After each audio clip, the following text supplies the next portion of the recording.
So, before our meeting starts, we've got some housekeeping details. Number one, if you would like to make public comment during the meeting, we will prompt you at the appropriate time in the agenda to virtually raise your hand.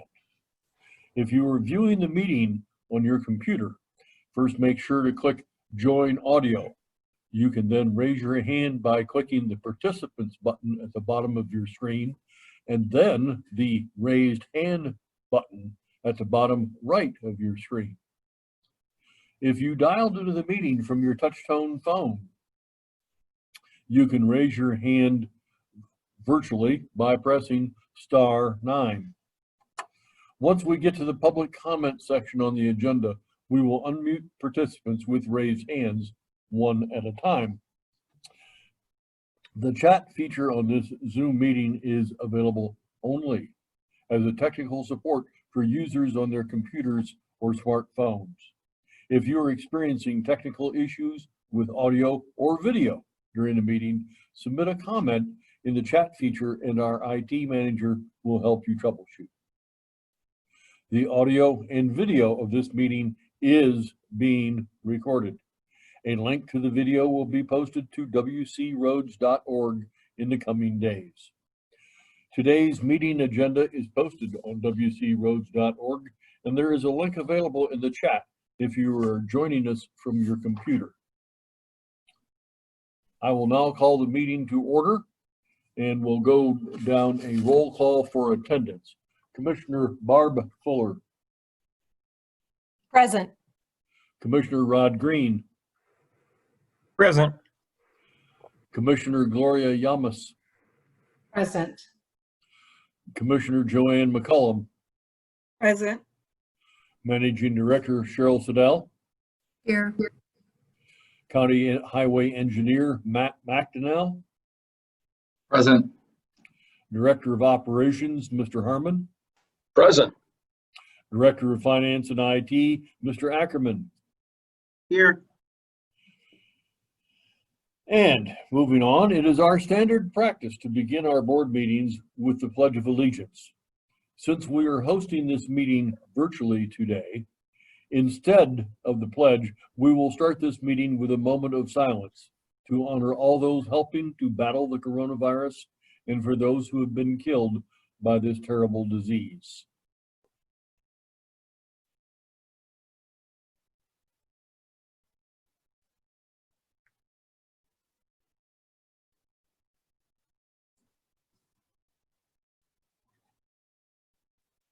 Thank you. I need a motion to approve the agenda, please. I Mr. move Chairman. the agenda be approved as presented. Support. Been moved and supported. Approval requires a roll call vote. Commissioner Barb Fuller, Yes. Commissioner Rod Green, Yes. Commissioner Gloria Yamas, Yes. Commissioner Joanne McCullum, Yes. and Doug Fuller votes yes as well. We have an agenda. Thank you.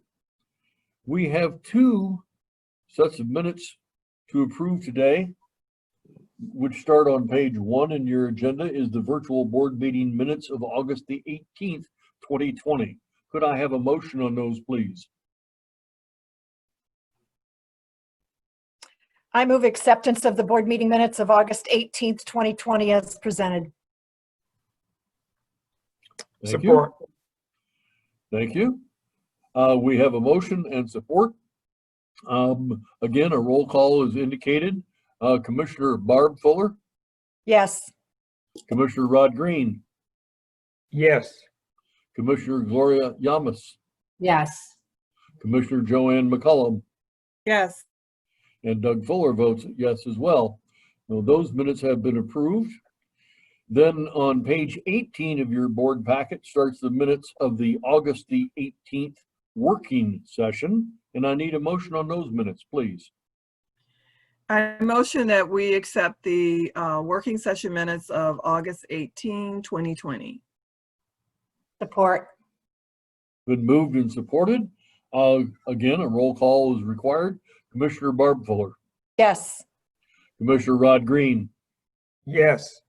Commissioner Gloria Yamas, Yes. Commissioner Joanne McCullum, Yes.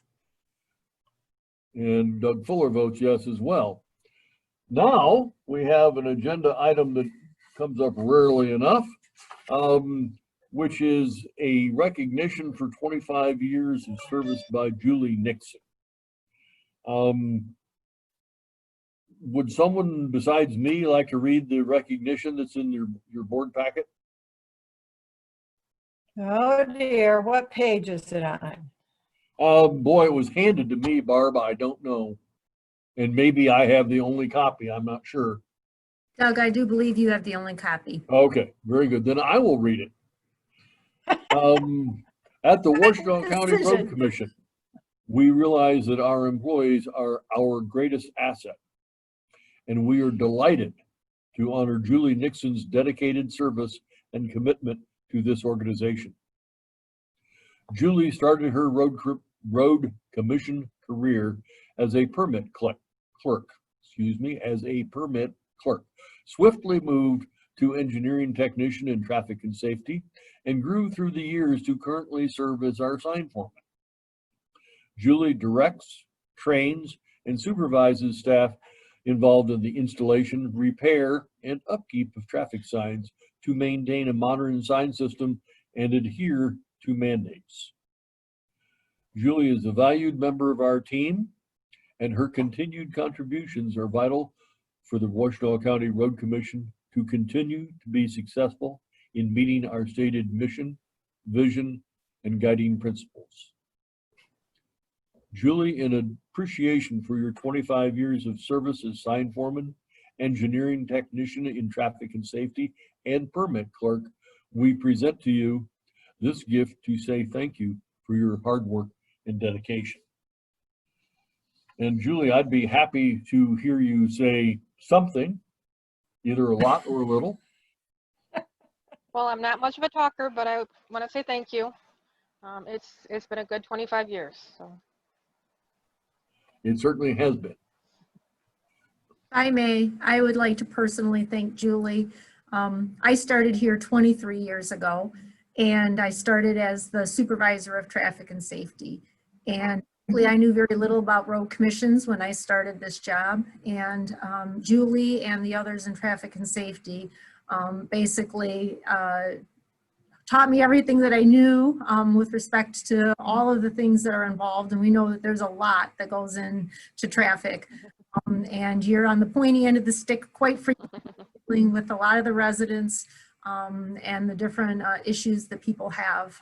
But through her patience and educations and diligence, I learned a lot, and I would truly credit her for the assistance over the years. She's been a wonderful asset to our organization and to me personally. And so for that, Julie, I truly do thank you.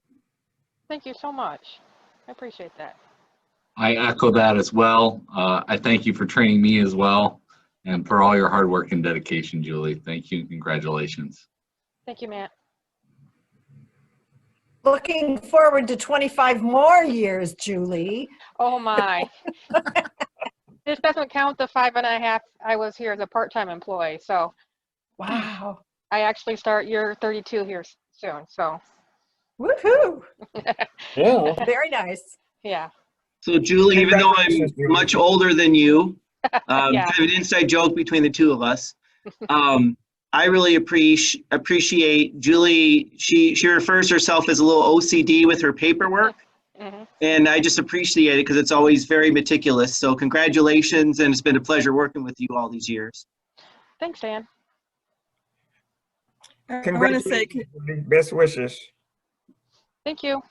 congratulations, Julie, for 25 years. That's a huge milestone in any position anywhere. So thanks for hanging in there. Thank you. Yep, I'd like to say congratulations also, Julie. I look forward to getting to know you, but recognizing you're actually been here 30 years, 5 years Mhm. prior to that, Mm-hmm. quite a commitment. So that means You're the sage in the group, right? Mhm. Congratulations. Thank you. Hey, for hey, sticking it Julie, out. it's Mark here, and like Cheryl hired me, hired you. Well, actually, no, you were there before, but we go back a long way, 21 plus years, and we got a lot of good memories together, and it was good times we did back in traffic and safety days, and it's still a pleasure working with you, even though we don't connect on a daily basis. So congratulations and well done. Thank you, Mark. Appreciate that. Moving on, if we're ready. And Julie, you and I have talked about this before, so it's always a real pleasure to even see you passing in the hallway. Julie and I are some of the few people at this organization that still refer to one particular development, happens to be where Julie lives, as Eckville. Yep. Because my family drilled the water wells for the houses on the west side of Eckville. The east side was done by Cribley. So anyway, moving on. We'll go to public comment. Emily, do we have some public that would like to address us? At this time, we do not yet, but I think we should read through the instructions one more time on how to participate. So let me do that real quickly here.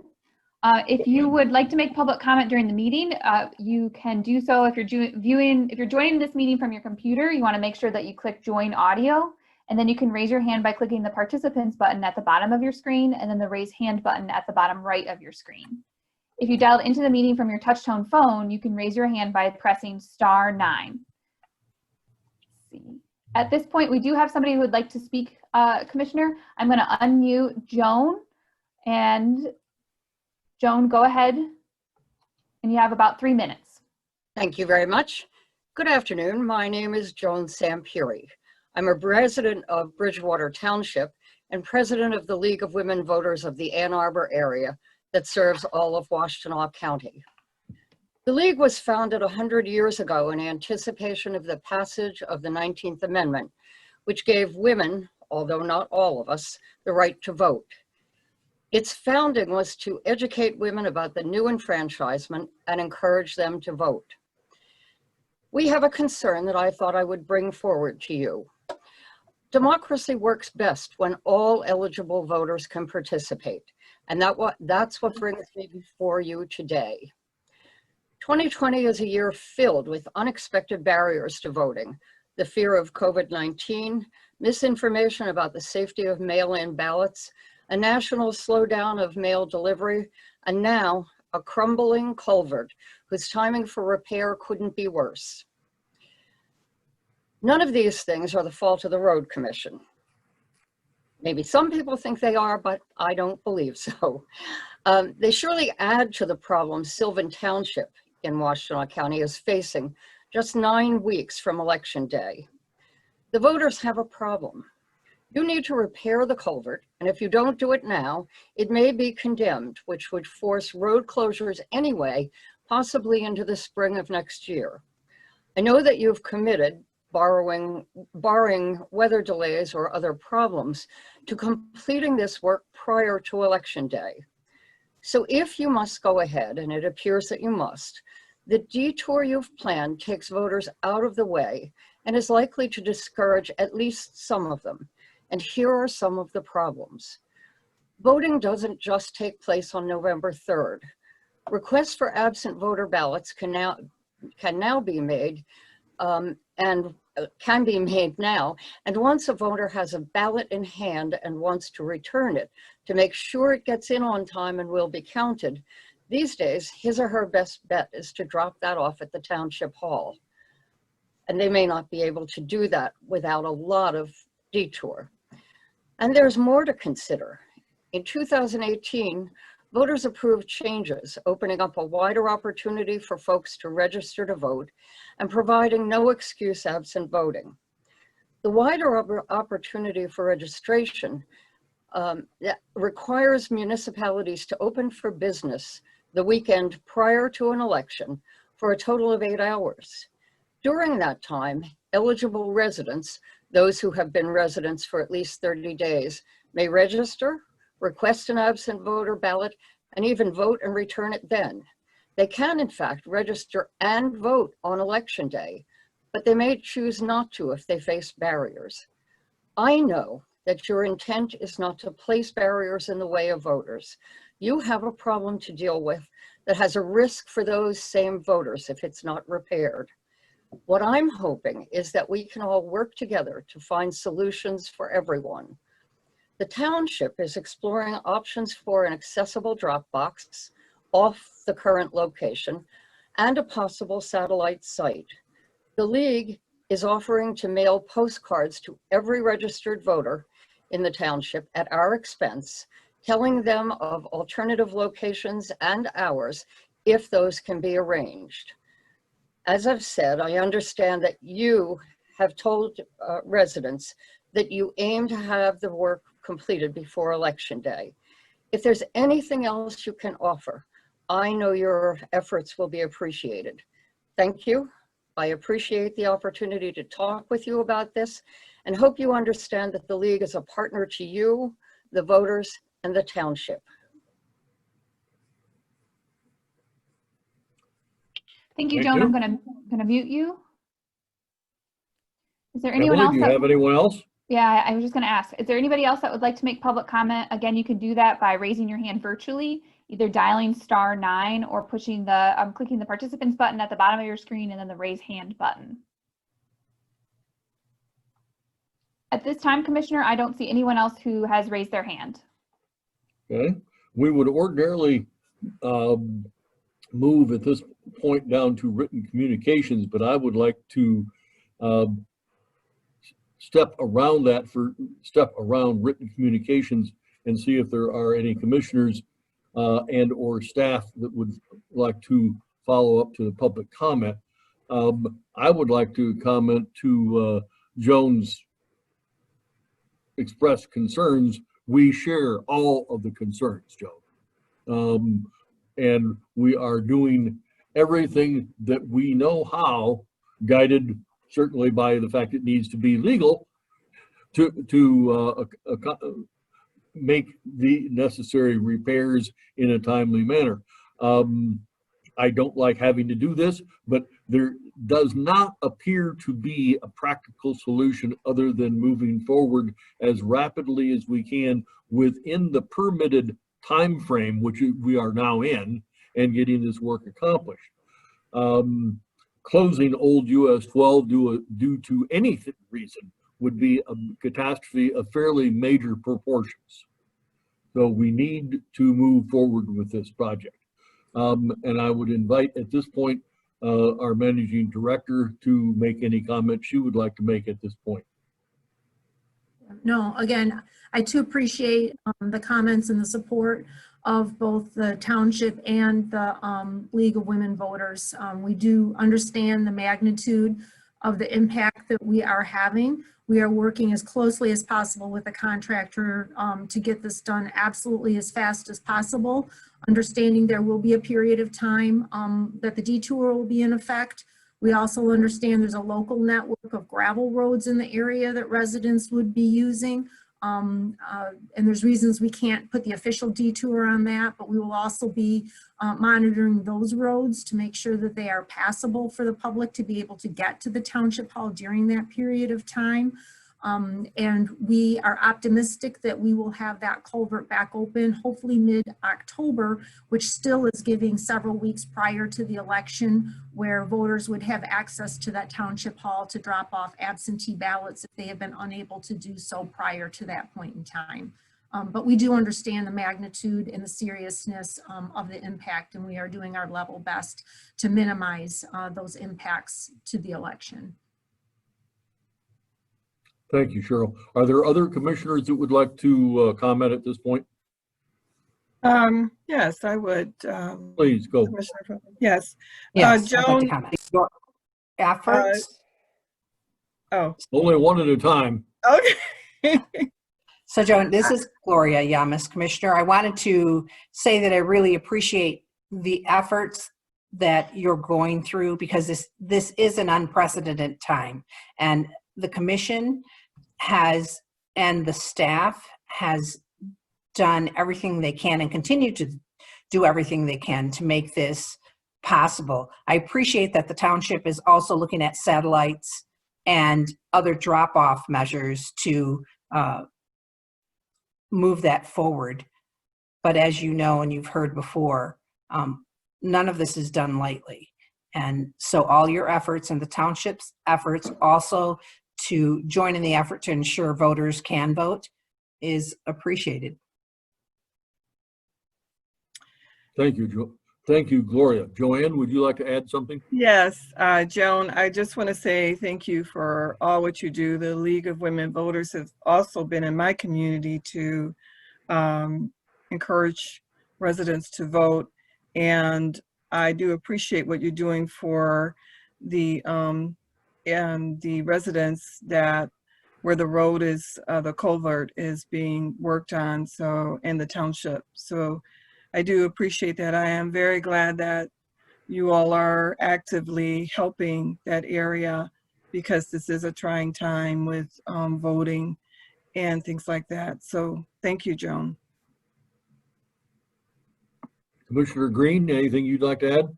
Yes, I'd like to add that I really appreciate Joan's comments, and I know that the Royal Commission in Bridgewater Township will be doing everything possible to make sure that voting is accessible as possible.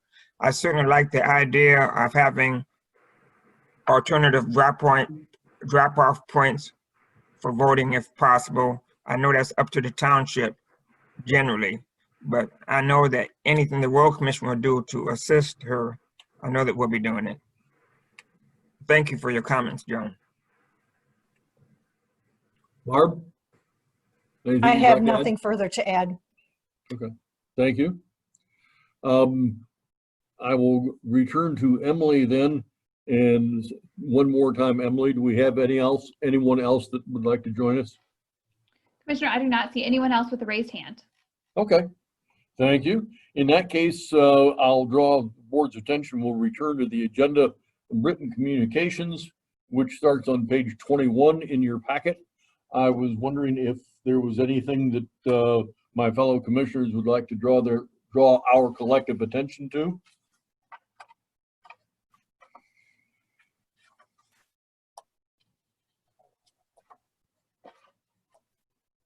Hearing none, we'll move on then to the consent agenda, for which I need a motion. Could I have a motion?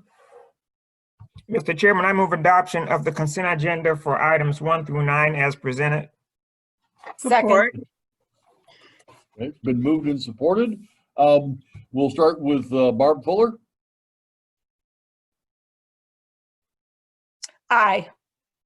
Thank you. Commissioner Green. Yes. Commissioner Yamas. Yes. Commissioner McCullum. Yes. And Doug Fuller votes yes. We have a consent agenda. That moves us to page 28, which is an action item for the winter maintenance guidelines. This is the first time in probably 3 years or something that we've actually had this posted as an action item for discussion. So before the discussion, I would like to have a motion and support for the motion that's in our packet. And then we'll, so long as we all vote aye, then we'll open the floor for discussion. Can I have a motion, please? Mr. Chairman, I move that upon the recommendation of the Director of Operations and the concurrence of the Managing Director, the board hereby approves the 2020-21 winter maintenance guidelines. Support. It's been moved, and thank you, Barb and Rod. It's been moved and supported. We'll go through a roll call vote as. Are we going, Mr. Chairman, are we going to have discussion? Yes, we certainly will, but I need the motion on the floor first. It is on. Okay. Okay. So the motion has been made. It has been supported. At that point, I'll do it this way. Let's have whatever discussion we would like to have, and then we can either modify the motion or support it as written. So anyway, Who would like to start? Mr. Chairman, I'm going to raise the issue that I've raised previously. I didn't realize it'd been 3 years since we talked about this. But Well, we've talked about it in working sessions, Barb, but I don't think we've Okay. actually had it this way. So go ahead. Okay. My concern was and continues to be, particularly in areas that I would characterize as subdivisions, but I assume they're also roads where people park their cars on the road, and that's a direct obstacle to our drivers who are trying to plow these roads. And when they go through subdivisions where there are cars parked on the street, we then receive numerous calls, typically hostile calls, about why did you plow my car into, plow snow up against my car. So I would like to see some provision where communities advise their residents to get their cars off the road during a snow event so that our drivers can plow efficiently and unimpeded by obstacles in the road. I don't know how to do that, whether that's an ordinance. I think that's what was suggested in the past. But that's a real problem, and it results in complaints, but there's not a darn thing our drivers can do about it. Very eloquently put. And yes, I don't think we've ever even taken the next step, which is to identify whether there is something, and I don't think there is, but there may be something we can do administratively, or if each jurisdiction, which I strongly suspect is true, each jurisdiction would have to take some action on their own. But I think it's an extremely valid point, and certainly nobody likes to have their car plowed in, even more so. If it snowed 4 inches, it's one thing to get your car out. If it is now behind a 2-foot tall berm of snow, it's another thing. So I don't know whether there are template ordinances or if other road commissions have instituted provisions that either incentivize or require people to get their cars off the road during snow events. But I'd like some suggestions on how we deal with this before our next big snow event. good point. Mr. Chairman, may I ask a question? Certainly you may. Does ordinance enforcement, isn't that left up to the townships? I mean, there's not much the road commission can do, is there? Not that I'm aware of, Rod, but it would not hurt us if we, certainly to Barb's suggestion, every road commission in southern Michigan anyway has to put up with this, okay? Right. And in the extreme, in the case of the Upper Peninsula, particularly, for example, to my personal experience, Houghton and Hancock absolutely have ordinances, and they absolutely enforce them. Your car is out there, they send a record, and they tow it to a city yard and drop it off. You can go down there and get it. So there are things that can be done, but you're correct. We are not an enforcing bureau. We have, as far as I know from myself, and I'm not an attorney, but I'm unaware of anything that allows us to do that. But it can certainly be looked at. But I certainly would like to say I support Commissioner Fuller's concerns, because they generate unnecessary complaints.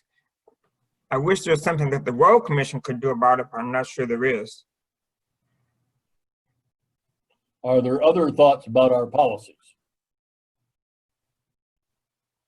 So I have a question. Please.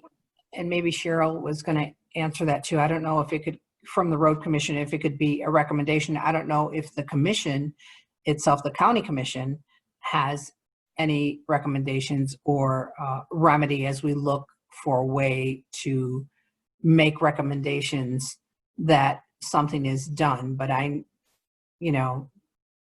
guess I defer to you, Managing Director, about suggestions on how we might be able to go forward with Barb's idea, which is an excellent idea.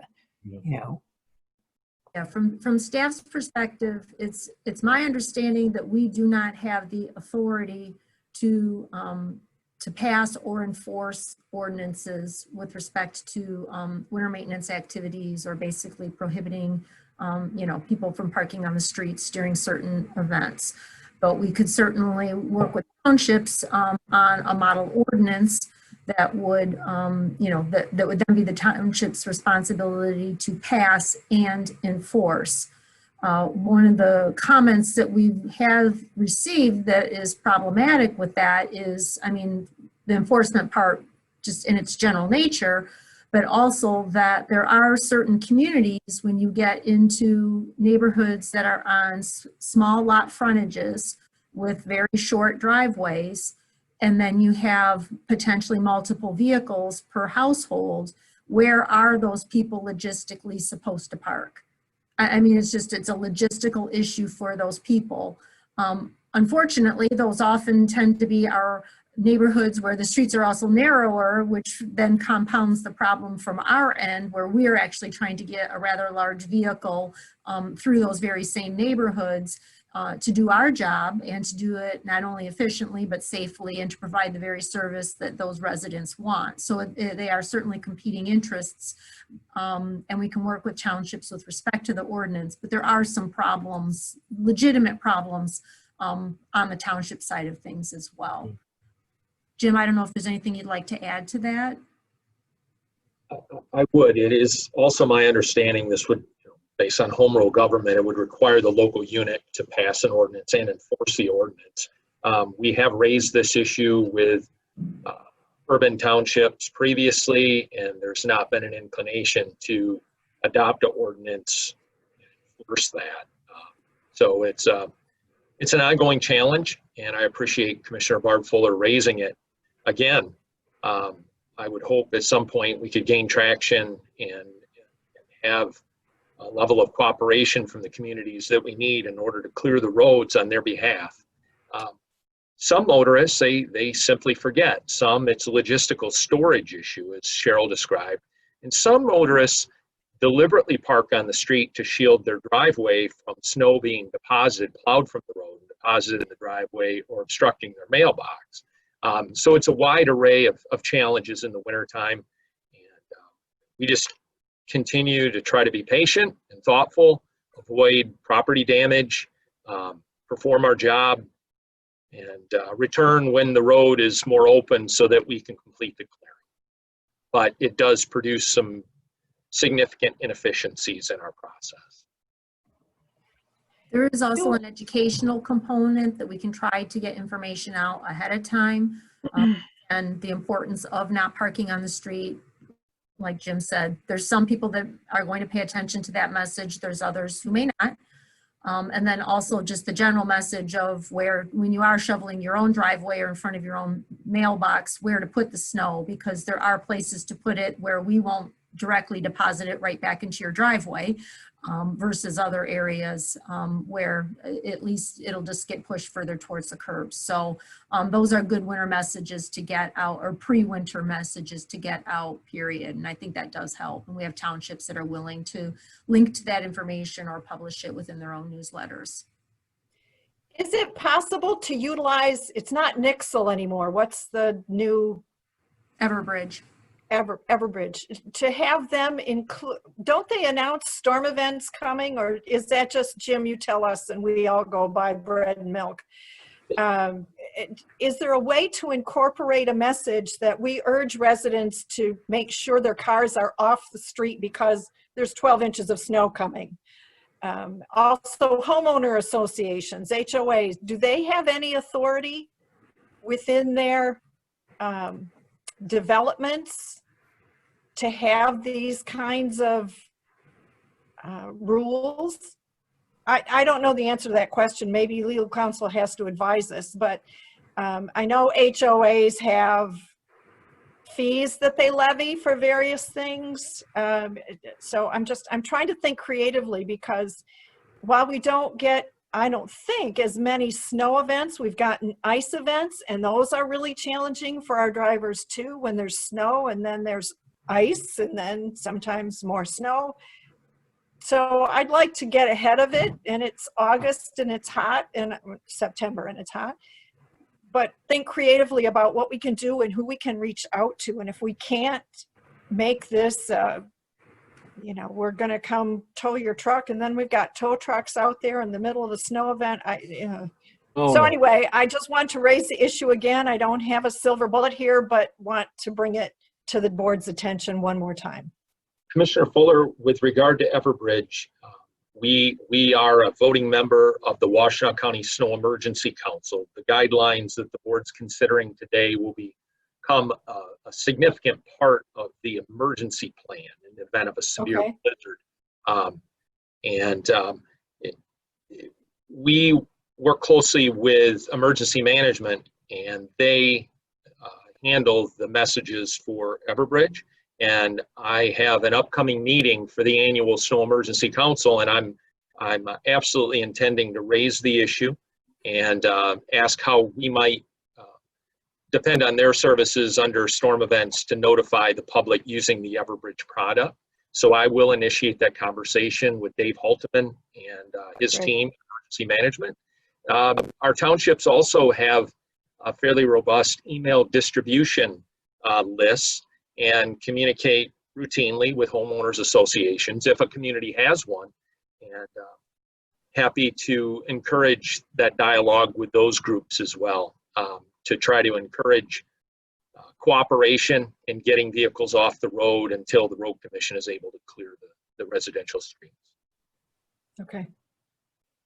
Thanks. Mr. Chairman, while we're on the subject of winter maintenance guidelines, is there anything that the road commission can do to assist our residents who are senior citizens when they come through and plow, and the plow makes a berm that blocks them from getting out of their driveways? I'm very concerned about senior citizens who don't have the wherewithal to have that portion plowed, and they're blocked in and they can't move their vehicle out of their driveways. Is there anything we can do as a road commission to ease that? I've seen that happen so many times, even to my own driveway, where where I come home from work and there's a 3-foot berm that I have to spend an hour and a half trying to remove just to put my car in the driveway. And I know that senior citizens aren't able to do that. I'm not a senior yet, but I share your misery, Commissioner Green. After a long day, I get to go home in the city of Saline and clear similar berms under heavy snow events. So I appreciate the remarks, and I'm particularly sensitive to my neighbors that are senior citizens. Regrettably, the commission does not have the equipment or the human resources to be able to clear driveways. And that is a responsibility of the property owner as a condition of having a driveway connection to the public road. We don't take that lightly. We realize that that's an impact, especially to our seniors. We certainly encourage neighbor support, having a neighbor kid down the road that they could engage to help them with that, or a neighbor, and encouraging that level of community support for our seniors is about the best recommendation that we have. The nature of our equipment and our operation is to plow the snow from the center of the road to the outside, and it does, and along the running length of the road, and it does deposit snow in driveway approaches.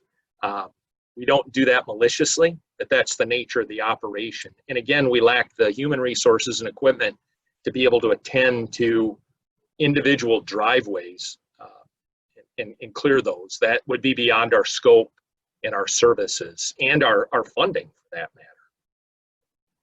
Okay. I think the most we can do at that point is, again, just to educate them that there's a certain way to shovel so that it doesn't come right back into your driveway as soon as the plow goes by again, or at least it minimizes the second level of cleanup when the plow comes by after they've already cleaned their driveway. And Commissioner Green, one of the challenging realities that we have is that subdivision streets are priority 3. And those streets are cleared after the storm has ended and after we've cleared the major road system. So there's an inherent delay. Sometimes that delay is shorter than other times, depends on the snow and the amount of snow and so forth. And in most cases, property owners have already cleared their driveway, maybe once or twice. And then along comes the road commission to clear that residential street and fills that approach back in. And it's particularly troubling to that property owner. It's frustrating. And it's a challenging dynamic that we have. And I think that also contributes to some of the on-street parking to shield the driveway from those impacts. So I just wanted to share with the board, inform the board of some of the dynamics that we contend with in winter maintenance operations. Thank you. You're welcome, sir.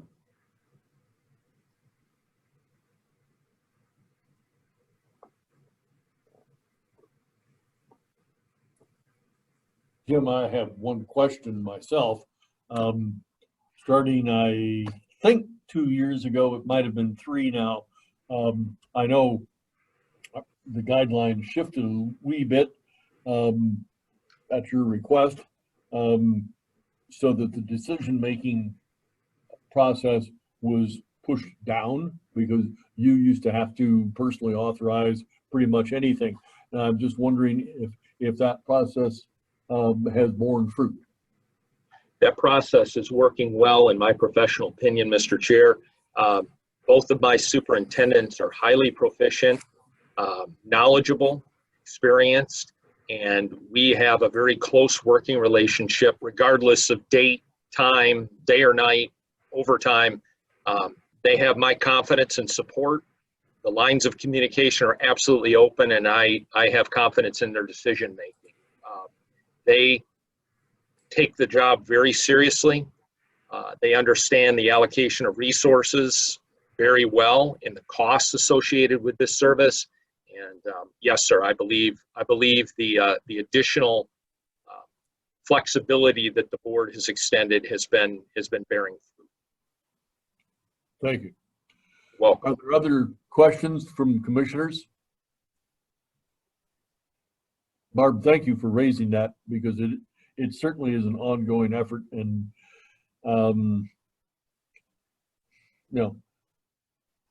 there is no easy solution to plowing snow. It's all costly.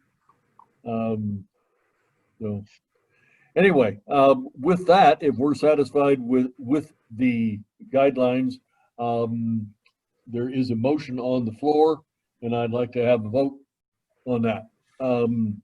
Commissioner Barb Fuller, Yes. Commissioner Rod Green, Yes. Commissioner Gloria Yamas, Yes. Commissioner Joanne McCullum, Yes. and Doug Fuller votes yes.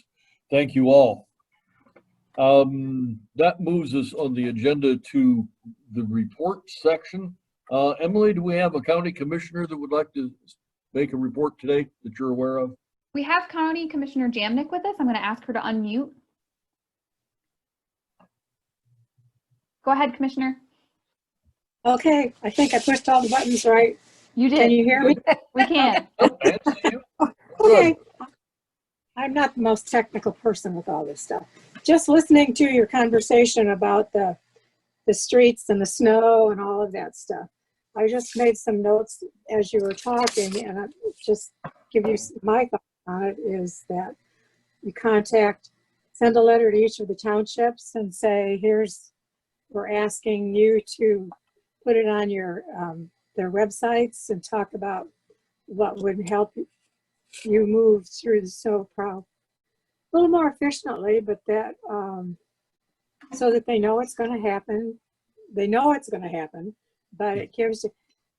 I clean out my driveway and everything and put it up back on the curb and stuff like that. But I think if we could give some people some ideas about what could be simply done by them before you plow the roads, because that's when I do mine. And then when you come through and put it in the front of the street, my house, I just go out and move it around afterwards. So I've got some thoughts, and I just think it would be a good idea to ask the townships to put something on their website that says, here's what we need to do to make the snow removal efficient. There'll be some movement that they'll have to do even after you plow the streets, but at least there's something to people, because I see most of the people close to my home, you know, we clean up your driveway drive to the street and stuff like that. So I just think people today don't think about that until the snow comes, and then it's there and whatever. So I would suggest you find some kind of a notice letter, kind letter to the townships, asking them to put it into their information they're sending out to people. And would they just help you solve that problem a little bit? Thank you, Ruth Ann.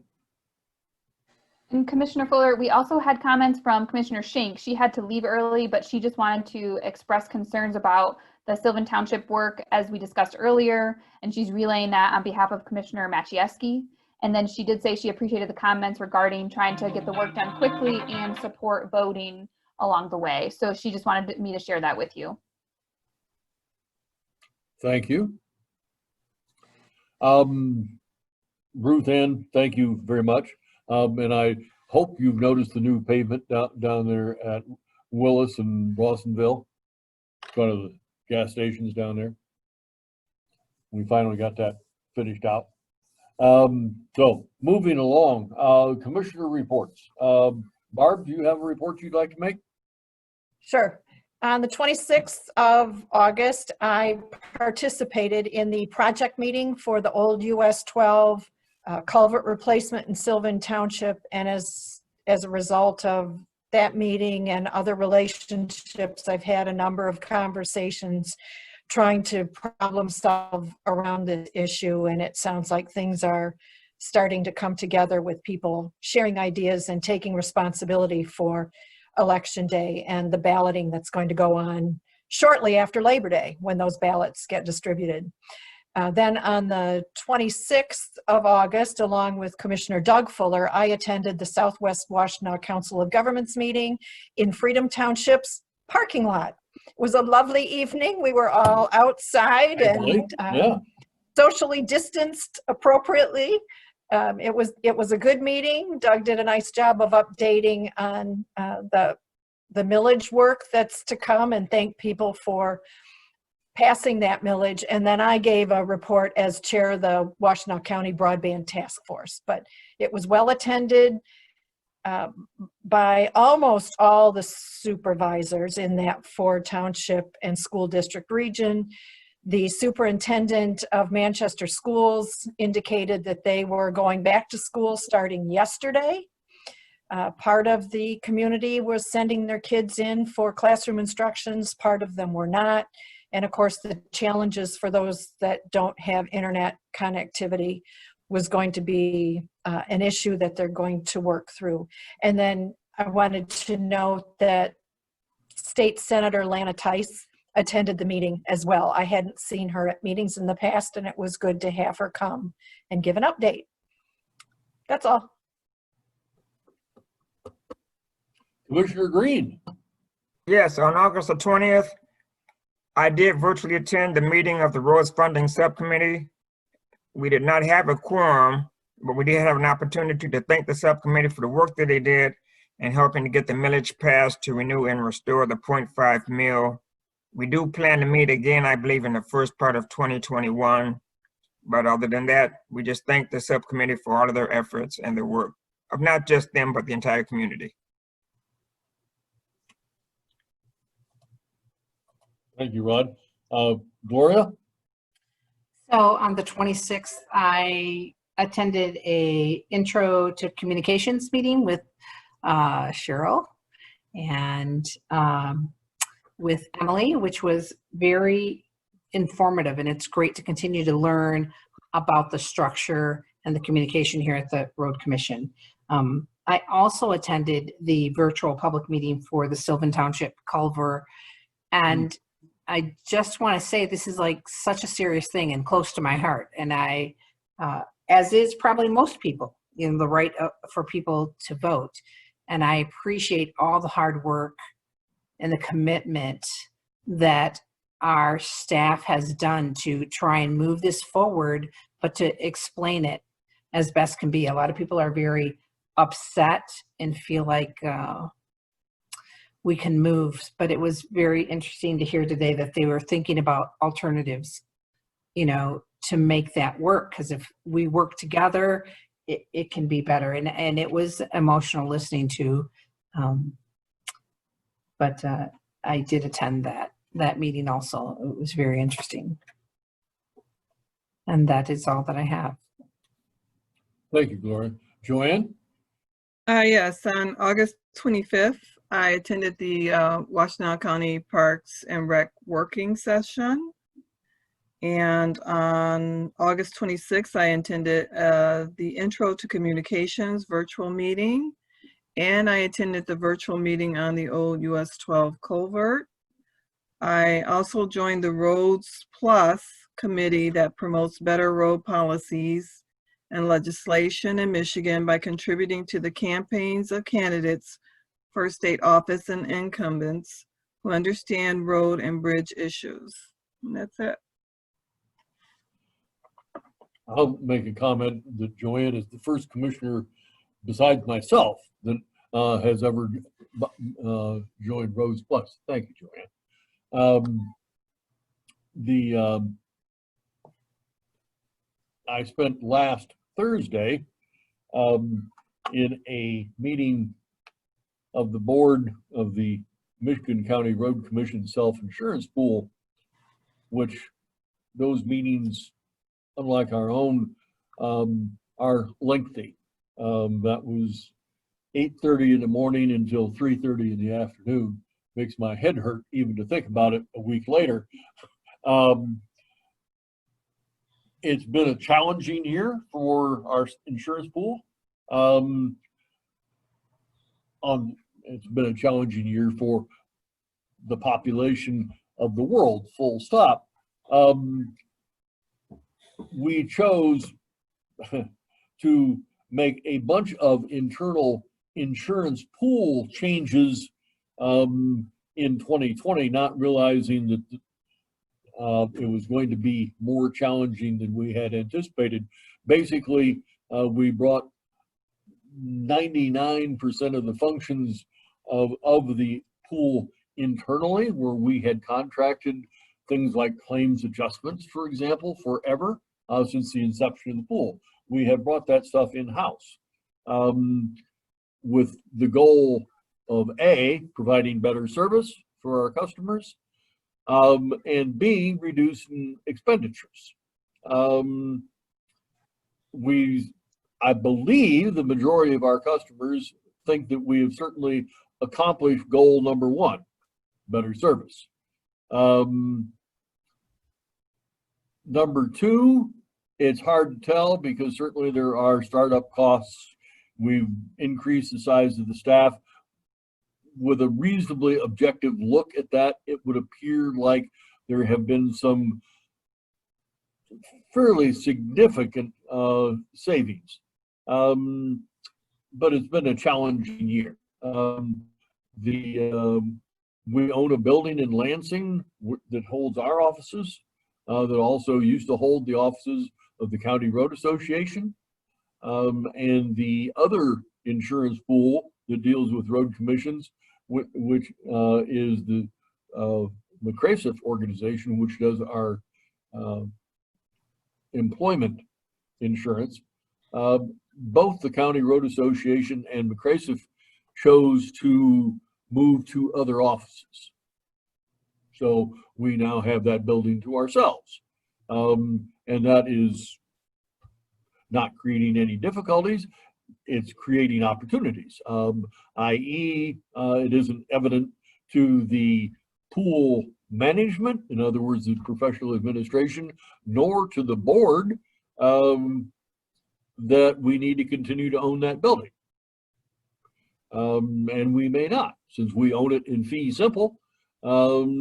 It has some value, and the board has decided to explore that value. because what we do could just as easily be done elsewhere. Does not need to be in downtown Lansing. So that moving the pool's offices is certainly something we're going to examine. It may be such a thing that it's an economic push. It may be that it could work to our advantage. It might even be that it works to our disadvantage. So we'll see, but we're looking at that. And along with Barb, I would comment that the Southwest Washtenaw Council of Governments meeting was quite productive. I was pleased personally to see a state senator and I think that's the first time that I can recall that 4 township and 1 village joint meeting has ever had a state senator. But I appreciate the fact that the senator took time out of her, I'm reasonably sure, busy schedule to come visit with us. We heard a presentation on the possibility of a local packing plant to process animals once they have been killed elsewhere. That was a very important distinction that was made to everybody who was there. And since those 4 townships have, each one of the townships has a very active agricultural sector, which includes animals, that was a timely presentation. So that concludes my report. Managing Director, would you like to walk us through the staff report, please? Sure. The staff report starts on page 53 of your board packets. I would be more than happy to answer any questions that you might have with respect to the staff report.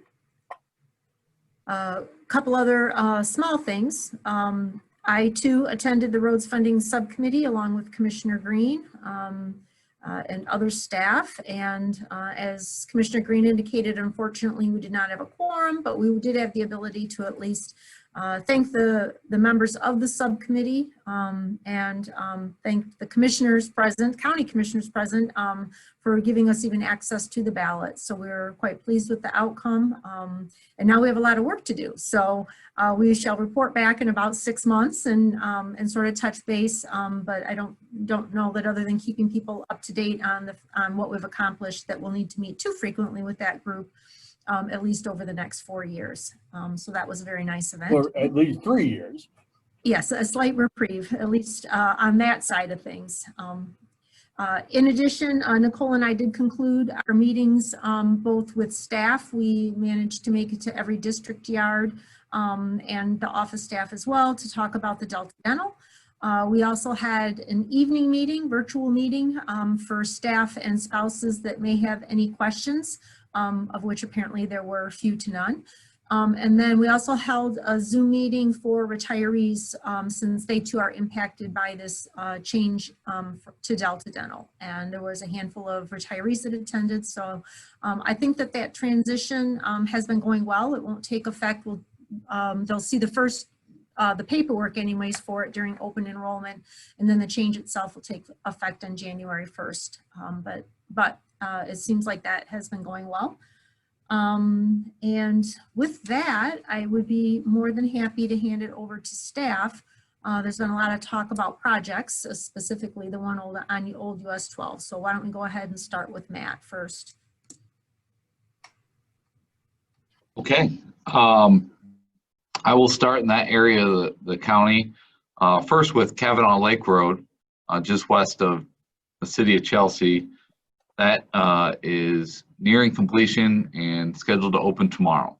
So just an FYI. Also, the old US 12 culvert, that work is set to begin September 14th. And with our contractor, we are looking at a completion mid-October, hoping even sooner, but we're going to say mid-October for to make sure that we're communicating the best information we have for now. And as we send up project updates, we can certainly update that completion date if we think it might be sooner. So that is the same project we've talked at length about and had a public information meeting on August 26th. And James is going to be our project manager, and I certainly can field any questions that you may have or relay them to get the best information. So if you have any questions on that during the project, feel free to reach out to me. I have a question now, Matt, Sure. if I may. Will there be a monitor placed once the concrete is poured so that we don't have any mischief that requires us to redo that concrete, which then delays the project? So on this project, there is no concrete for there is none? over the deck. Yeah, it is HMA paving. Yes. So it does simplify things okay. a bit. Okay. Yep. We have HMA paving, so there's no cure time, so we won't have that to wait for. So that's Thank good. you. Absolutely. That was an absolutely stunningly wonderful question, Barb. Oh, well, thanks. I wish I had questions like that all the time. I appreciate that. Other projects, Miller Road at Wagner Road. That's one of our closures. We're building a single lane roundabout, making good progress. A lot of the aggregate base is down, and we have begun pouring concrete curb and gutter.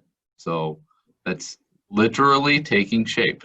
So, and after the roundabout is complete, that will be partially reopened, and the contractor will move to the west slightly, where we'll be replacing the bridge at that location. So we can provide a schedule update as soon as we get a little closer to the roundabout completion. But ultimately, the roundabout is on schedule. The gas company is working very hard. They ran into a lot of issues, but they're working through them to relocate the gas facilities in and around the structure that's being replaced. So that work is ongoing, but we're working jointly with them and coordinating that work with our contractor. Any questions on that project? I'll just raise the mischief concrete question again, because we dealt with that at Saline Ann Arbor Road and Wagner. Certainly, and as the example in Ann Arbor, Saline Road and Wagner, it is the contractor's responsibility to protect the work. We will certainly remind them that that was reviewed at the pre-construction meeting, and I'm sure was reviewed at the pre-pave meeting for the concrete, and I will certainly relay that message and concern. Our inspectors are out there during the work, but during the cure, the contractor is ultimately responsible for the job site. So we certainly don't want to see any more delays, especially as it relates to concrete, because it does, as you indicated, has to cure. But typically, curb and gutter is not as much an issue as concrete pavement. So I'm hopeful that we haven't really had any issues with curb work, but more so the pavement, and that intersection will be HMA as well, hot mix asphalt. Okay. Sorry. Is that a part of our contract then? If there are delays, there's liquidated damages because they didn't monitor such things or not? Yes, if they don't complete the project on time, if they don't have a contractual reason, and that would not be one of them, Okay. they would be assessed liquidated damages. Thank you. No problem. With that, I didn't have anything else to report. A lot of work going on. Appreciate all the consent agenda items. As you can see, we're even gearing up for next year. Quite a few projects in the hopper, and certainly if you have any questions on that, I can certainly answer that as well. Well, thank you, Matt. The other topic we've talked quite extensively about today has been winter maintenance. So not only do we appreciate you approving the winter maintenance guidelines for this coming year, Jim earlier shared with us the results, our incoming salt prices. So this is all making me sad because I am anything but ready for winter. But that would be true no matter when it actually begins. So with that, I'm happy to hand it over to Jim. Thanks, Cheryl. With all due respect, I love winter. So Cheryl and I, we're kind of the opposite ends of the coin on that. I can't wait for the snow to fly. So with that, there are a lot of preparations that are occurring at this time, and we did see deflation in the salt prices this year compared to last year. A little over 6% on the pre-fill. That's the salt deliveries we take before winter. That'll be occurring here in the next few weeks. And then the seasonal backup deliveries, we saw deflation on that too, was 3% reduction over last year. So we're delighted with that outcome. And I shared the graphic with you previously, and it ebbs and flows and subject to market forces.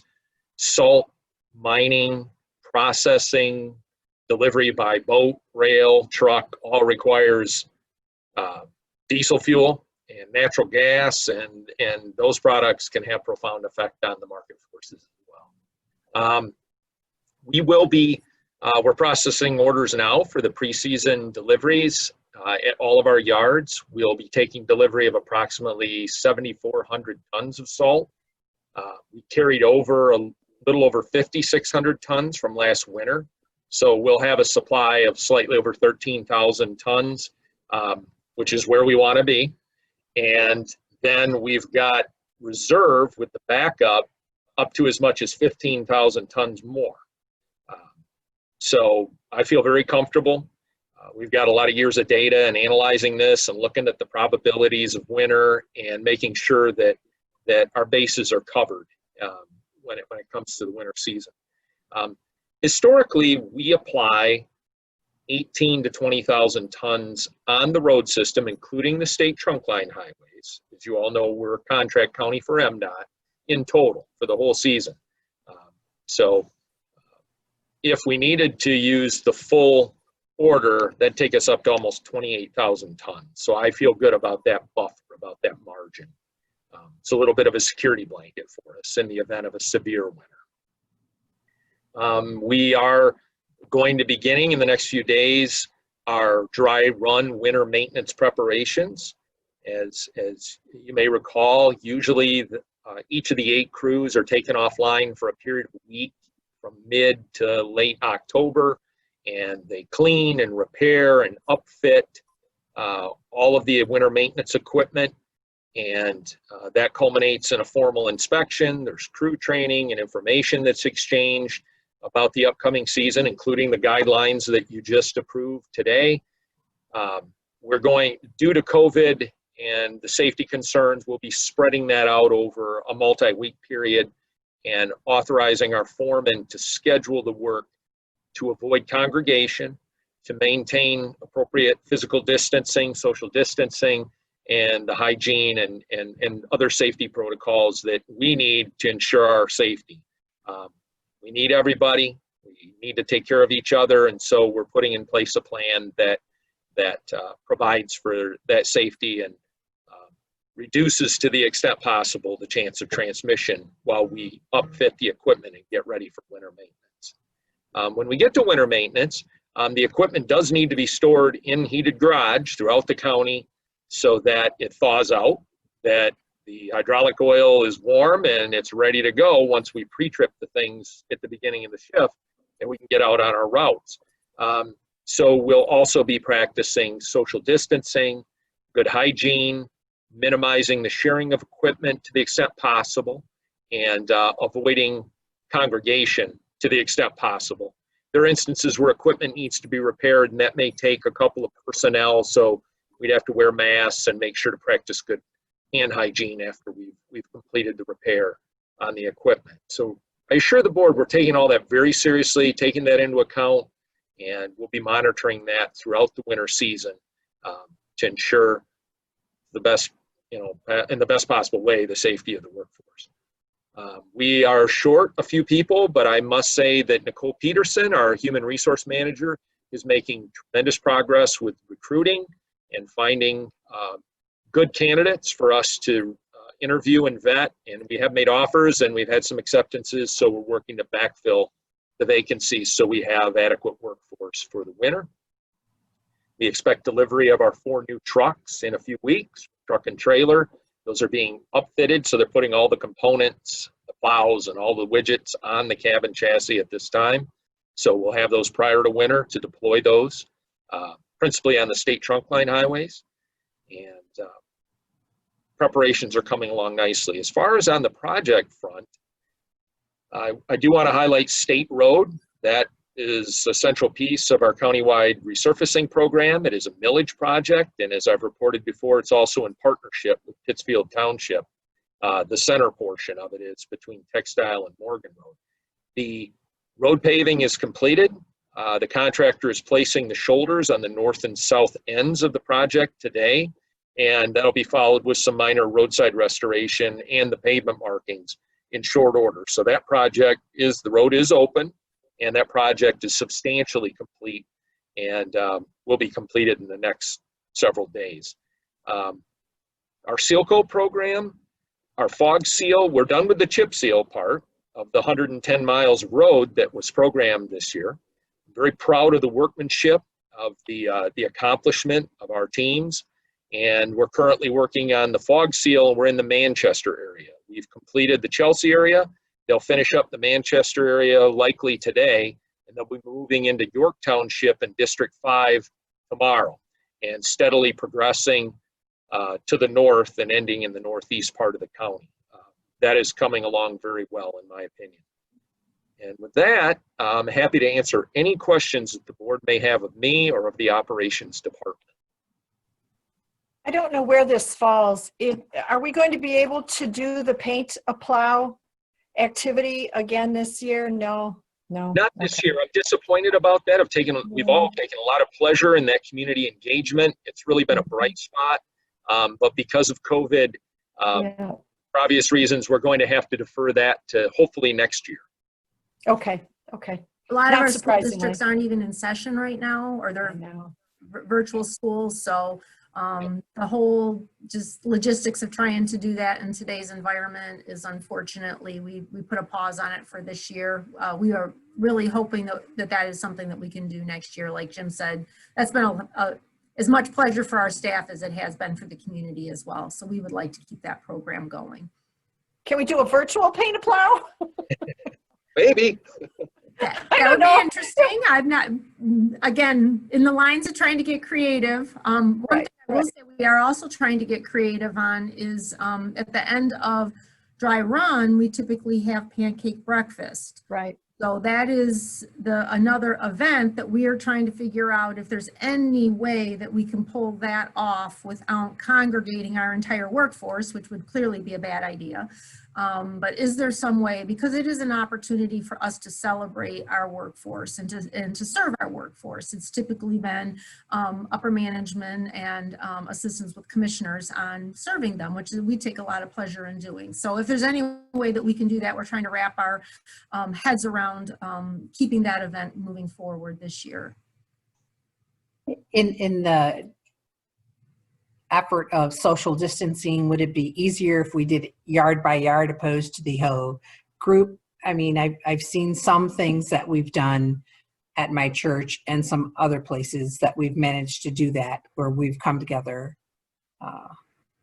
to do that. But just throwing that out. Exactly. We were trying to decide if there's a way to do this with smaller groups, or one of the, I believe it was superintendents, had come up with the idea of potentially doing a drive-through. So is there some way of doing this that, again, serves the underlying purpose? It won't be the same, you know, I think we all recognize that, but is there a way to still hold the event? And if there's any way for us to be able to do that, we'd like to still be able to carry that out as well.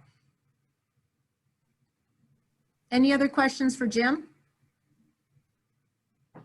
All right, well, I'm happy to turn it over to Dan. I know that on the last page of your packet, we had the latest and greatest from our journey with the MTF. So Dan, if you'd like to bring us up to speed on that and IT. What a journey it's been. If you look at the last page of the my spreadsheet for the Michigan Transportation Funds, It compares what we received in 2019 to 2020 by month. And July was actually up 10% in 2020 compared to 2019, which certainly we were delighted to see, but quite surprised. So I got a hold of my contact within MDOT to say, you know, what are people driving more or what's going on? And basically the gas tax portion is still down a little bit, but what people are doing is they're buying new vehicles. So, or I guess used vehicles, but they're buying more vehicles, which is great. And apparently vehicle sales is something that MDOT is predicting will continue to show increases in, and their latest projections, they just updated their projections. They're higher than the projections that we saw in April, and really they're saying that we should expect flat Michigan Transportation Funds compared to 2019. And just again, looking at that spreadsheet, if we look at it from month to month, you know, good luck trying to budget for a 6% increase one month and then a 31% decrease another month. So certainly, you know, while I think this spreadsheet is useful, we look at the overall larger picture in order to see where our budget is. And if you recall, we budgeted about 10% decrease from 2019. So certainly if the numbers continue to play out the way they are, we should be in good shape going into the last budget that we'll have for the year, which we should be able to adjust up to account for where our trending is right now. So I don't know if there's any questions on Michigan Transportation Funds at all. Obviously, it's very important to us, and you know, I'm even more optimistic after seeing the July numbers. Okay, if there's no questions on that, just a couple other things. This morning we went through the County Road Association Self-Insurance Fund, or CRASIF. They handle our workers' compensation, and we have an annual audit with them. And that was this morning, and it went well, and we should get the results in about a month or so. A little unusual given the COVID situation, but we powered through it, and it seemed to go fine, had all of our records in order. So like I said, about a month from now, we'll receive the results from that. Also wanted to share with the board, after our last board meeting, I was attending a webinar on pension and OPEB and some strategies you can do to try to contain costs. And if you recall, it was put on by the Michigan Department of Treasury, which also handles the PA 202 approval. So for a few reasons, it made sense for us to attend, and was delighted to see that one of the main speakers was MERS, and we of course have their pension, we're part of their pension system. So it was nice to see the Michigan Department of Treasury feel so highly of MERS that, you know, they were one of the main presenters. And a lot of the strategies that were suggested, we are doing several of them. So if anything, it kind of reaffirmed a lot of our approaches that we've had to containing pension and OPEB costs. Also, I was able to make some nice contacts with some of the PA 202 folks, should we ever need them. So it was a good webinar. Like I said, you know, the fact that MERS was a big part of it was great, and also, you know, kind of reaffirmed some of the strategies that we've implemented with our pension and OPEB. And with that, if there's any questions. Well, I'd just like to comment, Dan, when I saw the increased numbers for the month of June, month of July, that kind of surprised me when you gave me the explanation about the increased vehicle transfers and used vehicles being bought. That helped me to understand it. So thank you very much. Okay, sure. One question, Daniel, did you get a check from CRASIF yet? I have not, Doug. Are you holding on to it right now, or? No, I'm not. Are they sending it in the mail? Because we have noticed a little bit of delays with receiving mail. So we mailed them, I believe. Let me think about that. They should have been mailed on Friday. Okay, great. We will definitely look out for it. Yeah. Why aren't they doing direct deposit? No, we manually sign checks like that. Why? One time. Wow. Because we have since the inception of the pool, and the administrator is not interested in changing that. Oh, boy. How old, no, sorry, can't ask. He'll retire. The board needs to give a little boost there to get with it. Well, we know who will replace her when she does retire. So How far from retirement is she? 5 years.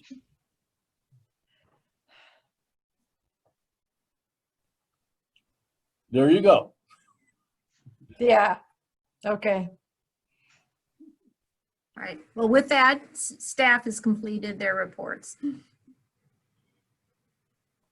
And I have no reason to not ask for a motion for adjournment. Are there board members that would like to say something else at this point besides making a motion? Barb, you want to make a motion to adjourn? Sure. I move we adjourn. Support. Been moved and supported. Roll call vote.